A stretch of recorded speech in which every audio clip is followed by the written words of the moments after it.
Hi, this is Julia Walker with Grey Duck Forge, and today we're going to be continuing our Hoof Structures series and talking about the tendons and ligaments that are present in the hoof.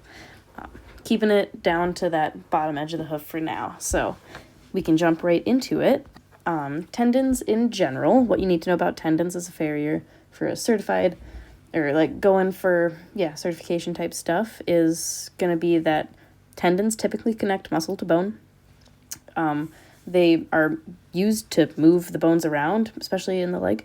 And you can think of them as biological steel cables. So what you know so far about tendons, just based off of that, if they are biological steel cables, are they supposed to be stretched? As in, so are they elastic? Yes or no? Think about steel. Can you stretch steel with your hands? No. So tendons are not supposed to be stretched. They do have a little bit of give because they're not literally made out of steel, but they are not designed to be stretched. So if you're ever shoeing in order to, like, quote unquote stretch a tendon, please don't. That can lead to a catastrophic injury. So tendons are not designed to be stretched. If you ever do a dissection, try stretching them, see how it goes. There you go. All right.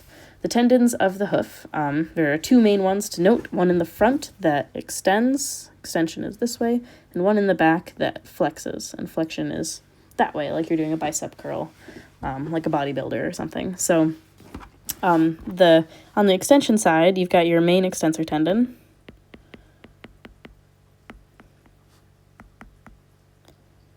which is often abbreviated as MET. And in the back, you've got your deep digital flexor tendon.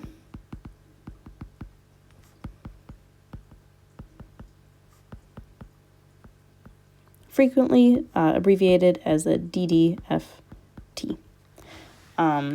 Deep digital flexor tendon runs along the back of the leg. It attaches up, like, above the horse's elbow, and that deep digital flexor muscle runs all the way back down the back of the leg to the coffin bone. So it's a pretty important tendon. Runs over that navicular bone and the navicular bursa that cushions the two.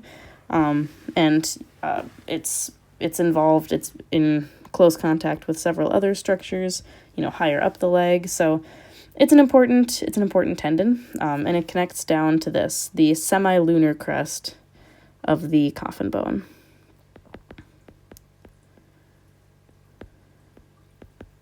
Or P3.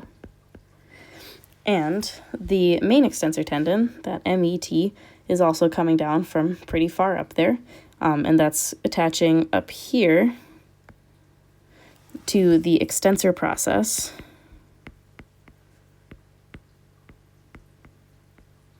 of P3. It also does attach proximally to P2 and to P1, but yeah, that's the thing that allows a horse to do the big floaty extended trots and dressage, and basically is the other, mostly goes the other direction from the DDFT. So those are the two tendons of the foot, what they're called and where they attach. And if that's what you needed to know tendon-wise, then that is all we can really say about the tendons of the hoof, at this level anyway. Ligaments, there's a lot more to say about ligaments in general, ligaments in the hoof as well. Ligaments typically connect bone to bone. There are exceptions. They're considered to be like kind of 10 exceptions for horses here. So there they pretty much are. The suspensory ligament and ligament of the ergot. There are a couple of check ligaments, 4 ligaments of the collateral cartilages, which attach to cartilage, not bone, like bone to cartilage, not cartilage, or not bone to bone, and the T ligament. So think of them like rubber bands. They just kind of hold everything in place, and they gently keep everything pointed the way that it's supposed to go. So if they are like rubber bands, are they designed to be stretched? Yes, they are. And that's sort of the basics about ligaments. There are also kind of categories of ligaments that you'll see listed in both of our main reference textbooks for certification, Butler's Principles of Horseshoeing P3, and then Gregory's Textbook of Farriery. And they're outlined really specifically in Gregory's textbook, but We already talked exceptions down here, but there are also several other types. So you've got your annular ligaments, which hold tendons in place by wrapping around them, vaguely kind of donut-shaped-ish. So they don't always like go all the way around. Sometimes they kind of just only go about that far, and then if this is the bone, they kind of go about that far sometimes. But they wrap around stuff. So think of them like they give everything a hug, and sort of vaguely donut-shaped. Capsular ligaments encapsulate joints. So they're present in all synovial joints, which are joints that involve synovial fluid, and they just hold the synovial fluid in. Sesamoidean ligaments are around those proximal sesamoid bones. Now, navicular ligaments are supposedly separate, even though the navicular bone is a sesamoid bone. Just kind of ignore that. We're just talking vague categories of ligaments, and the navicular bone kind of has two main ones, your impar and your suspensory of the navicular bone. But, so versus all the ones that are up in that fetlock area for those proximal sesamoid bones. Then there are also some ligaments between the long and short pastern bone that kind of strengthen that pastern joint. Axial and abaxial pastern ligaments, they're kind of interesting. And then there are some miscellaneous ones like the interosseous ligament that goes between the cannon bone and the split bones, the plantar ligament, which goes kind of from on the back of the hock, from that calcaneus bone down to the top of one of the splint bones there, and then the collateral ligaments, which are the most common kind that just kind of generally reinforce most joints. Whenever you have two bones, there will be a ligament on either side kind of holding the bones together. If you've ever seen Schoolhouse Rock, they had some there was a video with some of those, and the bones were kind of going apart from each other and then back together, and then these ligaments were like kind of click-clacking, like holding everything together. So if you haven't seen Schoolhouse Rock, definitely watch all of those and then come back. The main ligaments of the hoof that we should be thinking about today would be the collateral ligaments of the coffin joint. I'll write that here. The suspensory ligament of the navicular bone and the impar ligament. So these are those navicular ligaments. So main ligaments of the hoof to think about are, yes, this collateral ligament of that coffin joint. There's two of them, one on each side. So if you're looking from the front, you've kind of got your short pastern bone and your coffin bone, and you've got kind of one over here and one over here. And those are your collateral ligaments.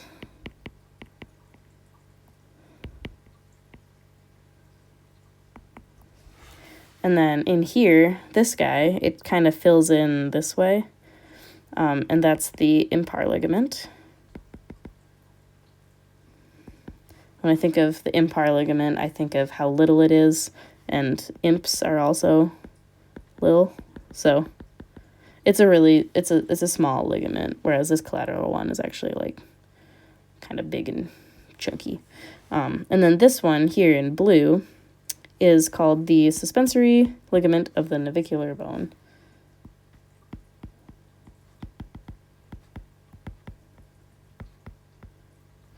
And it comes off of the sides of the navicular bone, and like a hammock, connects up to the distal edge, the lower edge of P1. So it's comes off the side of this and then up to P1. So it kind of makes, if this is your navicular bone, kind of makes a little swing. It turns it into a swing, which is nice. And it keeps this navicular bone from like dangling, because nobody wants a dangling navicular bone. That sounds terrible and painful. So this keeps it suspended. So those are the main ligaments of the hoof. There are also some fun specialty ones that we'll kind of get into here. T ligament, the distal digital annular ligament, the capsular ligament of the coffin joint, and also the collateral cartilage ligaments. So now we're getting technical. The T ligament is this one, and that one is basically connecting that deep digital flexor tendon to P2 in a weird way, and it also, like, kind of along the way, as far as I understand, connects to the navicular bursa.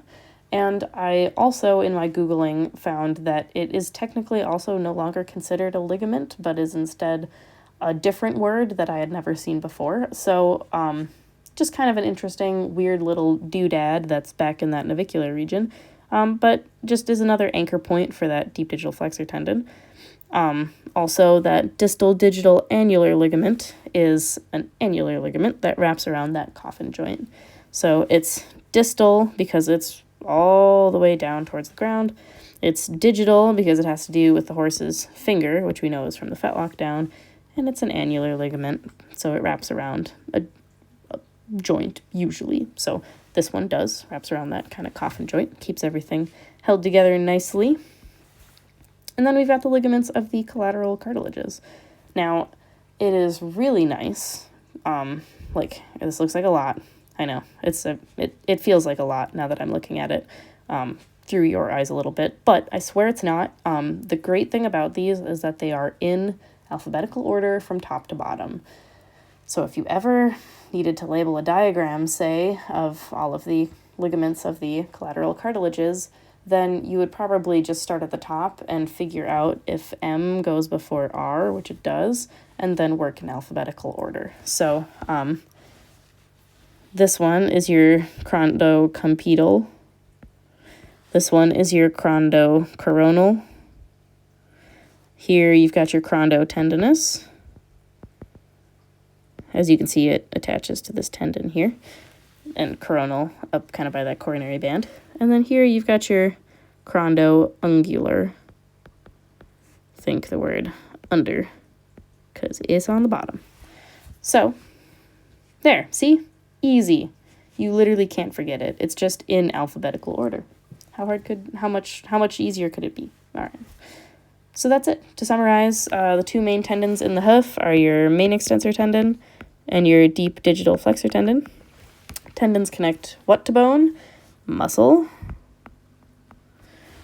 There are a lot of ligaments, so I'm not going to try to list them now, but they typically connect bone to bone.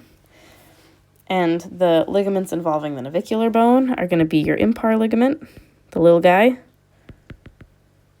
and your suspensory ligament of the navicular bone. It's a lot of big words, but those are the swing ligaments, basically. And then to review, tendons are inelastic, for the most part, and ligaments are elastic, for the most part.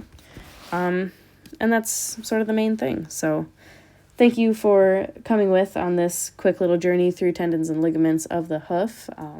We will be carrying on with hoof structures, of course, and I hope to see you around.